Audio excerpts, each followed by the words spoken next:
શાળામાં કેવી રમતો રમતા હતા?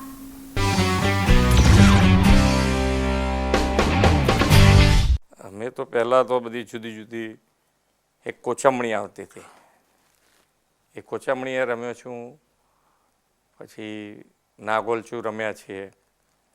એટલે નાની નાની રમતો, પોળમાં હું રમતો રહેતો, એટલે નાની રમતો રમ્યા છે. ક્રિકેટ પણ ખૂબ રમ્યા છે. એક બેડમિન્ટન બી મારો શોખ છે, એટલે એ બી રમ્યો છું. બાકી તો ખોખો રમ્યા છે થોડું ઘણું.